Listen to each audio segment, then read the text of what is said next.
I'm at Hackbridge Railway Station, deep South London. Probably somewhere you'll never visit. Shall we have a tour?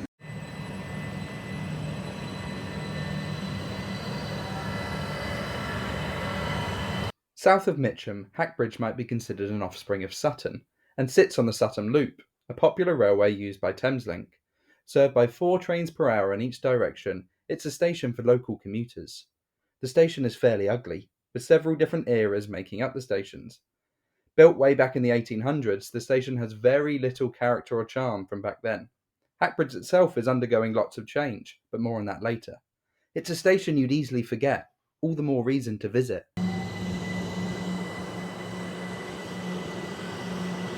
Of those 4 trains an hour, excluding the occasional rogue train to London Bridge, Southern runs trains to London Victoria, which sees a service every half an hour and takes 32 minutes. The other trains are run by Thameslink, with a journey to Blackfriars taking 35 minutes. Both trains run to Sutton and beyond in the other direction, which is just 7 minutes away. The railway line acts as a barrier, with Beddington farmlands and the controversial incinerator to the right of the railway. To the left, you've got Hackbridge Town with the huge new estate, more land to redevelop, and then traditional South London housing. Back to that big estate later in the video. I mentioned Hackbridge is undergoing change. The town has been redeveloped. It would be hard to recognise for an old resident, with new flats all over. Sitting at the intersection for the station car park, you can see how the development has changed the feel of Hackbridge. 12 years ago, the station would have been used by workers. There was a large industrial estate stretching way back. Density would have been lower, with terrace housing making up the population. Back to the current day, other than shops, there's very little work in the area, making Hackbridge a predominantly London commuter station, evident if you visit during rush hour. Coming out of the station 12 years later, you'd think you're in a different town. Passenger numbers go back 28 years, and you can see a steady climb in the early 2000s. In 2008, the station reaches a stable period, where right up until the pandemic, it sees very stable numbers. There is then the predictable climb post-pandemic, but it's still lagging behind. Curiously, the highest year was 2014, where the station sees record numbers. I looked back at a map and found that not only are there no flats, but there's no business estate. This would imply that the numbers would be lower. Peculiar. I decided to have a look at train volumes to try and understand how it was that 2014 was a record breaker. As of today, you'll see a maximum of 7 trains per hour, but back in 2014 this number was considerably higher. A frequent service does tend to have a big effect on passenger numbers.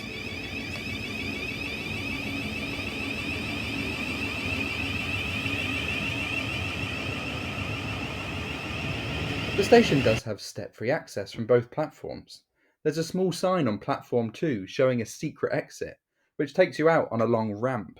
Okay, I'm going to try out this step-free access. I mean, people wouldn't usually be doing this journey from one platform to the other, but it is possible. Let's see how long it takes. I'm out on a very busy road. I'm making my way up the road ramp over the railway tracks. Let's see what's on the other side. It is a terrible view of the trains, but there is a nice shot of Croydon over there. Heading down on the other side, and it's very peculiar. There's no sign. This isn't obvious at all.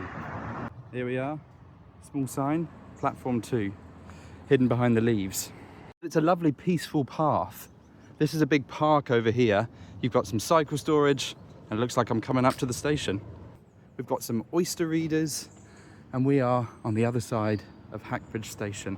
This really is the only sign. It's not an exit they encourage you to use. All other signs take you over the ugly bridge. I imagine there are commuters who use this station and have no knowledge that this exists. However, if you live south of the station, this is definitely your most effective exit.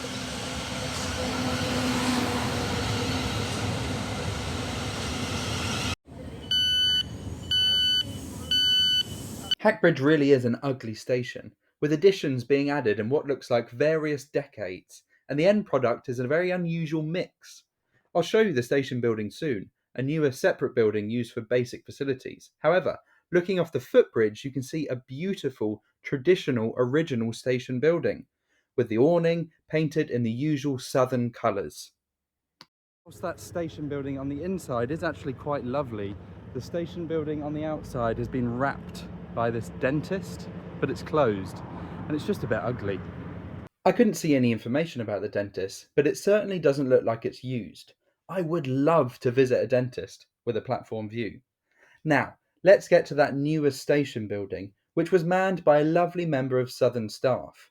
It's mostly waiting room, which looks like a welcome addition during the winter months.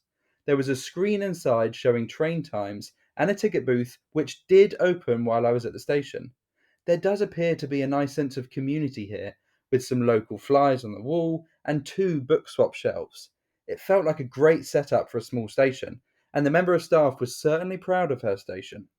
Outside the building, you walk right out onto the London bound platform, and the out of hours exit is permanently open.